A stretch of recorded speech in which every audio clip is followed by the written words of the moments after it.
I mean, the fact that they could afford Jasmine anymore is like indicative of a really inflated budget. This time, the movie takes place in New York. What does the location add to the Scream experience? I mean, I think it makes it scarier because New York City can be very intimidating.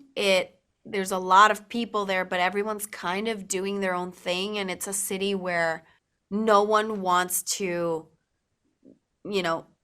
enter a fight or an argument or help anybody if they don't have to. So I think that adds to the layer of horror in the movie.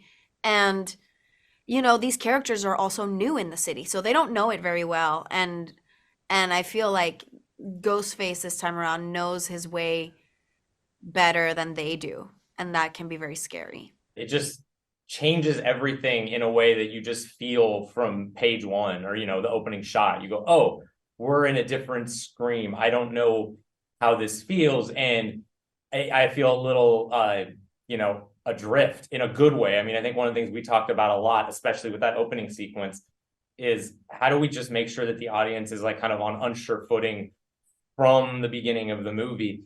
And by setting it in New York, that umbrella just hangs over the whole thing, where you go like, oh, we're not in Woodsboro, we're not in safe big house, and then Ghostface is going to come in. We've seen that and we love that, but for this one we're like, let's go the other way. Let's get that New York energy, just make the whole movie have all of that.